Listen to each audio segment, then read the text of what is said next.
Bonjour à tous, c'est Tania. Alors aujourd'hui, je vous retrouve pour une toute nouvelle vidéo dans mon tout nouveau décor. Bon, pour vous, ça n'a pas vraiment changé, mais pour moi, ça a changé énormément. Donc pour vous, il y a juste les livres qui ont changé de place, que j'en ai ajouté, enlevé. En fait, c'est les livres que j'ai apportés chez moi, dans mon nouveau chez moi. En fait, c'est les seuls livres que j'ai amenés parce que j'ai pas mes bibliothèques avec moi. Donc c'est mon nouveau décor. Donc je suis super contente. D'une fenêtre, j'ai quand même une bonne luminosité pour filmer. Donc aujourd'hui, je vous fais mon wrap-up du mois de novembre. Disons qu'au mois de novembre, mes lectures ont connu des hauts et des bas parce que j'ai commencé en force au mois de novembre et environ pendant le temps du Salon du Livre, vers le 20 novembre, j'ai fini mon 5e livre du mois et après ça, panne totale. C'était pas une panne nécessairement, c'est juste que j'avais pas la tête à lire vraiment, mais vraiment pas. J'ai vraiment essayé, ça a pas marché. Donc finalement, j'ai juste lu 5 livres, juste quand même, ça fait quand même un livre par semaine, mais je n'ai lu que 5 livres durant mon novembre, alors que j'aurais aimé lire beaucoup plus que ça.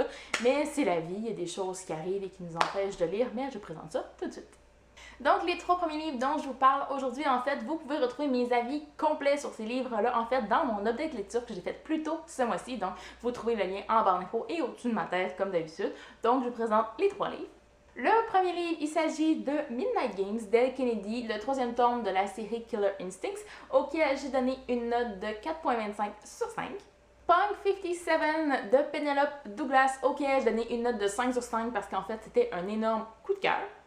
Et finalement, L'échappée de Julie Tremblay, auquel j'ai donné une note de 4.25 sur 5. Je poursuis maintenant avec les livres dont je vous ai toujours pas parlé. En fait, il en reste seulement que 2. Donc, la 4e lecture que j'ai faite au mois de novembre, il s'agit du livre Twisted Palace d'Erin Watt, qui est le 3e et dernier tome de la série Royals, auquel j'ai donné une note de 4.25 sur 5. Alors, ce que j'ai pensé de ces livres-là, en fait, j'ai trouvé que c'était un bon dernier tome. C'était dans la lignée de la série complète, en fait, de la trilogie. Je vous dirais que les personnages sont toujours fidèles à eux-mêmes.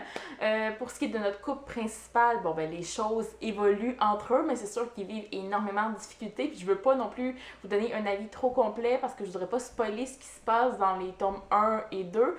Mais vraiment, ils vont vivre des choses assez difficiles.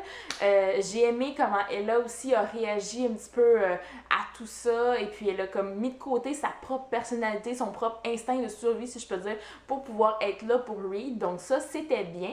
Pour ce qui est de la finale de la série en tant que telle, je vous dirais que je l'ai vu venir, je l'ai pas vu venir en même temps parce que c'était logique, mais pendant la lecture, ça l'était pas. Donc, j'ai vraiment été quand même surprise à la fin du récit et de voir qui finalement avait fait cet acte, donc je ne dirais pas de quoi il s'agit parce que c'est le gros cliffhanger aussi de la fin du tome 2, donc je dirais pas de quoi il s'agit, mais vraiment j'ai quand même été surprise de ce qui se passait, mais en même temps je me dis c'était logique en y repensant, tous les éléments étaient là, mais voilà, je me suis quand même fait prendre au jeu, donc ça c'était bien pour cette conclusion-là, pour la conclusion de cette histoire-là et pour la conclusion de l'histoire de Ella et Reed en tant que telle, de leur couple. Ça va, c'est quand même bien comme conclusion, sauf qu'il y a un petit hic.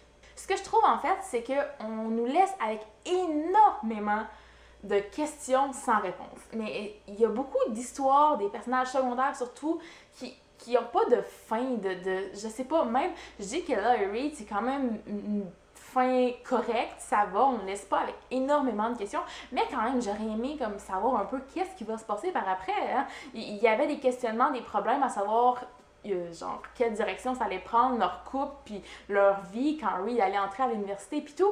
Donc ça, j'ai pas de réponse à ça encore, ils n'ont pas trouvé de réponse, j'en ai pas non plus, donc je trouve ça un peu dommage.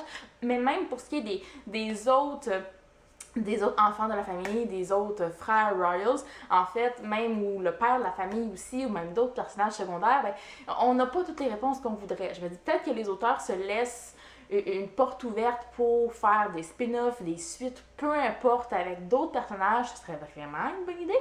Easton, je veux une histoire sur lui, en fait. Mais voilà, donc c'est juste ce petit bémol que j'ai avec la série, c'est pour ça que c'est pas une fin spectaculaire à mon avis. Et finalement, dernier roman que je vous présente aujourd'hui et que j'ai lu en ce mois de novembre, il s'agit en fait de Manage de Kristen Callihan, qui est le 2e tome de sa série VIP, auquel j'ai donné une note de 4.75 sur 5. Sérieusement, là, ce livre-là, c'était du vrai bonbon. Genre, ça se lisait à une vitesse folle, mais vraiment, vraiment folle. Et que j'ai aimé là-dedans, c'est que moi, j'aime beaucoup, tu sais, cette montée de tension-là quand c'est un roman, une romance new adulte. Donc, tu sais, j'aime que la tension monte tranquillement pour arriver à son apogée à un moment donné dans le roman. Donc, vraiment, ce livre-là, là, c'est exactement ça. Je n'ai jamais lu un roman où c'est juste fou. Toute la tension sexuelle qu'il y a entre les deux personnages, c'est genre malade. J'ai vraiment adoré cette partie-là et surtout que l'auteur l'a fait durer, mais vraiment très longtemps, beaucoup plus longtemps que ce à quoi j'aurais pu m'attendre en fait. Et aussi comment ça se passe avec l'arrangement que nos deux personnages principaux vont faire, qui est juste un petit peu de dormir ensemble sans rien faire d'autre. Donc, vous verrez si vous lisez le livre aussi, mais c'est comme, c'est une situation propice à ça, à cette montée de tension-là, sans qu'il se passe rien nécessairement. Donc, vraiment, moi j'ai adoré cette partie-là. Seulement, il y a peut-être le fait qu'après, quand la tension arrive à son apogée, ok, ça se passe. Après ça, moi j'ai... Tu sais, il y a eu une petite creux, une petite baisse, je vous dirais, dans mon intérêt dans le roman, puisque là, ben, c'était arrivé, puis on dirait que il y a eu un petit quelque chose, tu sais, voilà.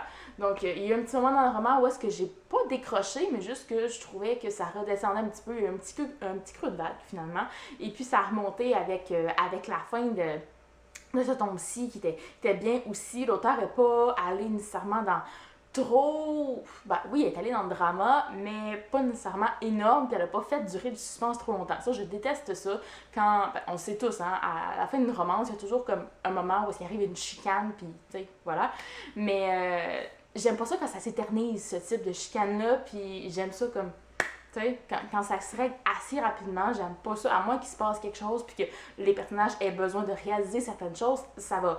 Mais quand ça s'éternise puis ça dure trop longtemps juste pour nous faire patienter, puis tu sais, j'aime pas trop ça. Donc celui-là, c'était juste parfait. C'était pas trop ni trop... C'était pas trop rapide ni trop long, donc c'était juste parfait pour ça.